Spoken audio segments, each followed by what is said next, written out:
বইটা বিক্রি করবেন, সত্য বইটা বিক্রি করবেন। এখনো বাংলাদেশে এমন অনেক দোকান আছে যেখানে এক দামে বিক্রি হয়। আপনি কেউ সিরিয়াল পাইতে এরকম বহু দোকান আছে, এক দাম, এক কথায় বিক্রি হবে। সবাই জানে যে এই লোক কোনো দানায় ফানায় লোকের, এই লোকের বেচা বিক্রি বেশি, ব্যবহার কর্কশ, এরপরে মানুষের ভিড় বেশি। সবাই জানে যে এন আমি ঠকতাম না, ঠকলেও হয়েছে মনে করে জিতছি, ঠিক নেই? তাহলে ব্যবসার ভিতরে এরকম কসম করে মিথ্যা বলার কোনো সুযোগ।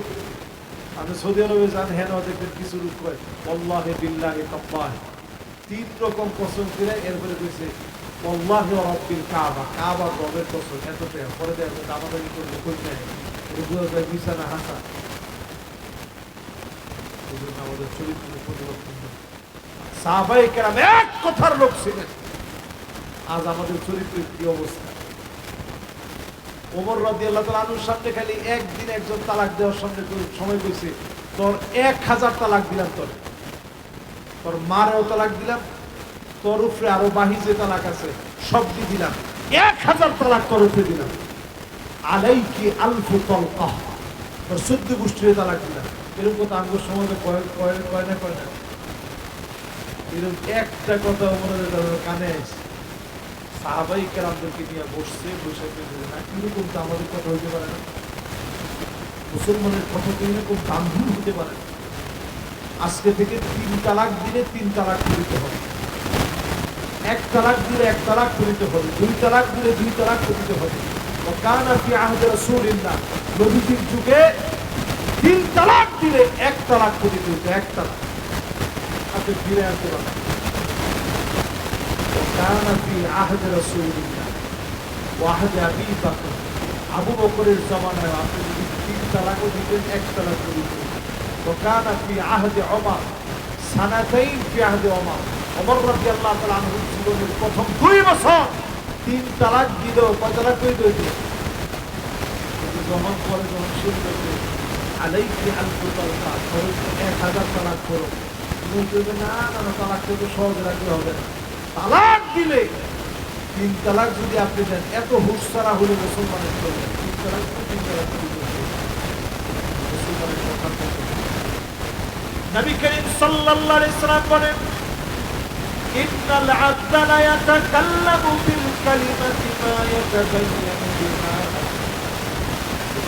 কথা বলতে গিয়ে এমন কথা আবআদু বাইনাল মাশরিকি ওয়াল মাগরিব, জাহান্নামের এত দূরবর্তী জায়গা চলে যাবে, মাশরিক থেকে মাগরিব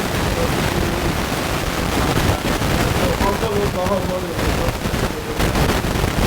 কয়েকদিন আগে এক খালাস মুশাররফ আহমেদ ঠাকুর, মুসলমানের নাম না হিন্দুর নাম, আগের অংশ সুন্দর বিরা মুসলমানের নাম মুশাররফ আহমেদ। সে খুঁজছে নেকাব, এটা নাকি ইহুদি বেশ্যা মহিলাদের পোশাক ছিল। তোমার একটা কথা, ওটা বাংলাদেশের মানুষের মুসলমানদের মনে জাহান্নামের অতল গহবরে তোমার পাঠায় দিয়েছে।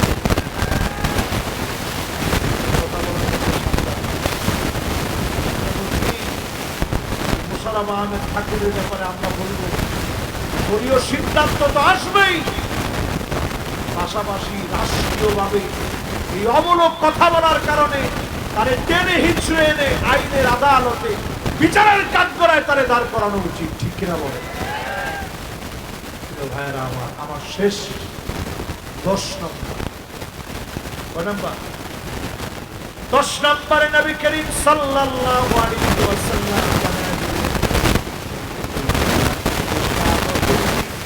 আল্লাহ রাব্বুল আলামিন তাআলা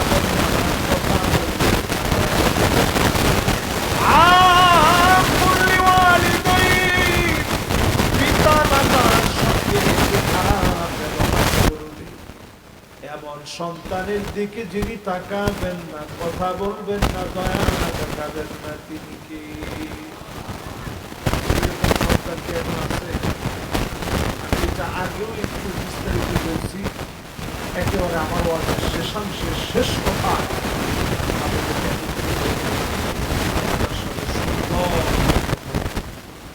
মাথাটা নোয়া কথা দোয়া নেওয়ার চেষ্টা করে। এমনও মা গোয়ালঘর থেকে পুলিশ গিয়ে উদ্ধার করছে, গোয়ালঘর শুয়ে আছে। মায়ের উদ্ধার করার পরে পুলিশে মারে জিজ্ঞাসা করছে, মা তোমার কি কোনো কষ্ট আছে? মা বলতেছে, আরে বাবা আমার কোনো কষ্ট নেই। এই ছোট্ট একটা বিষয় আমার মনে হয়, আমার এই ছোট্ট পেটটার ভিতরে আমার মানিকটারে আমি জায়গা দিছিলাম, আর এত বড় বাড়ি হয়েছে, একটা কোনায় একটা খাটের ভিতরে আমি মায়ের জায়গা হয়। এইরকম মায়ের যদি দূর দূর করে তাড়ায় দেন,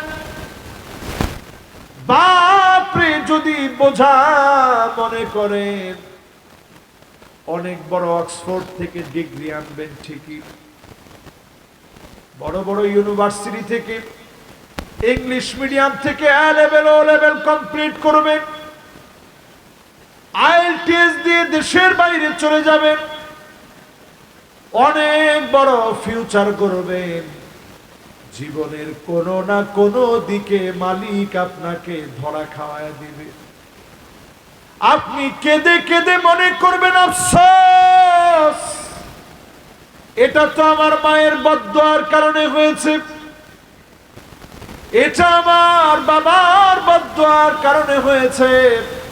মা বাপ যদি খুশি হয়ে যায়, যিনি আপনার উপরে খুশি হয়ে যাবেন তিনি কে? আমি গত জুমাবারে এই মাহফিল কর্তৃপক্ষ এই জমি আছে, এই গত জুমাবার এই কান্ডা উত্তরবঙ্গে গেছি, পরে শীতের কারণে আল্লাহ কানে আর শুনি না, ডাক্তার দেখাইতে গেছি, উনি দেখছে। ডাক্তার নামাজের পরে আমারে কইতেছে যে হুজুর একটু আমার আব্বার সাথে একটু দেখা করতে যাইতে। আমি অবাক হয়ে গেলাম, কয় কি? আমি বললাম যে ডাক্তার সাহেব আপনার আব্বার বয়স কেমন? কয় হুজুর 110 বছর। সুবহানাল্লাহ। আমি গেলাম দেখতে, দেখতে গিয়ে তো আমি অবাক, উনার আব্বা পায়ে হেঁটে আল্লাহর ঘরে হজ করতে গেছে আজ থেকে 75 বছর আগে। তখন উনি জোয়ান, এখন 110 বছর হইলে 75 বছর আগে যদি ধরেন তাহলে কত বছর বয়স? ওই সময় 35 না না 45 নাকি 35, হ্যাঁ 35 বছর বয়স। তাহলে তাগড়া যুবক তখন। 1943 সনে সানসিনা মাদ্রাসায় উনি পড়াশোনা করে ফাজিল শেষ করছে। ওই মাদ্রাসা থেকে উনি হজ করতে গেছেন পায়ে হাঁটা, উনি জর্ডান গেছেন, ফিলিস্তিন গেছেন পায়ে হেঁটে, এরপরে পাকিস্তান 8 মাস খেদমত করে এরপরে উনি বাংলাদেশে আসছে। সুবহানাল্লাহ। আমি চিন্তা করলাম আল্লাহু আকবার, আমি দেখতে গিয়ে আমার মন খুশি হয়ে গেছে। উনি নিজে হাইটা হাইটা আমার দিকে আসতেছে, খালি একটু কানে কম শুনে। এই বয়সে তো স্বাভাবিক না, আমরাই যদি এখন কানে কম শুনি তাহলে ওই বয়সে কি অবস্থা। এছাড়া সব ঠিক আছে, নিজে নিয়ে খাইলো। দেখলাম সন্তান কি পরিমাণ বাপরে আদর দিয়ে কথা বলতেছে, বাপে একলা একলা হাইটা হাইটা আসছে। আমি ডাক্তার সাহেবকে জিজ্ঞাসা করলাম যে আপনি একজন আলেমের সন্তান, আপনি নিজেও তো আলেমের মতো। কয়েছে হুজুর আলহামদুলিল্লাহ, আমি শুক্রবার দিন ফ্রি রুগী দেখি, টাকাওয়ালা হোক আর টাকা ছাড়া হোক, যেই রুগী আসুক আমি শুক্রবারের সম্মানে সবাই বিনামূল্যে দেখি। সুবহানাল্লাহ।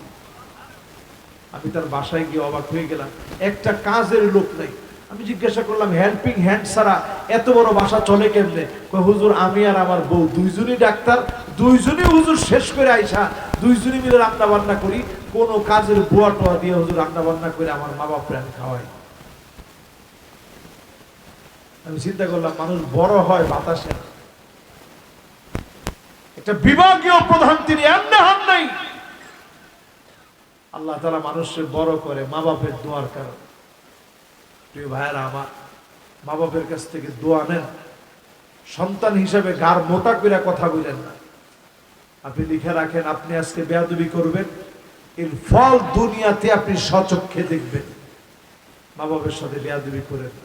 আল্লাহ রাব্বুল ইজ্জাতুল জালাল আজকের মাহফিলের প্রত্যেকটা কথা আমাকে আপনাদের সবাইকে আমল করার তৌফিক দান করুক, পড়েন আমিন। হাদা মা ইনদি ওয়াল ইলমু ইনদাল্লাহ আলাইহি তাওয়াক্কালতু ওয়া ইলাইহি উনীব।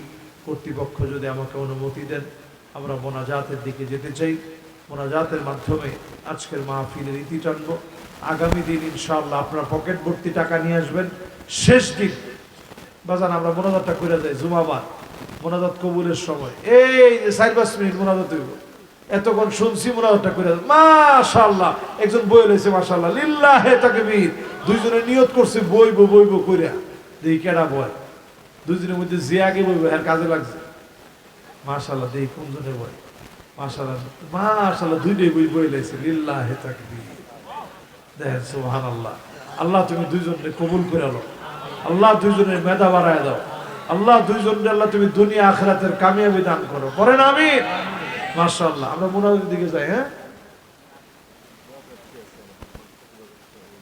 মাশাআল্লাহ। জি জনাব, জি জনাব রফিকুল ইসলাম রফিক সাহেব, সিনিয়র যুগ্ম আহ্বায়ক স্বেচ্ছাসেবক দল নারায়ণগঞ্জ জেলা, উনি দোয়া চেয়েছেন।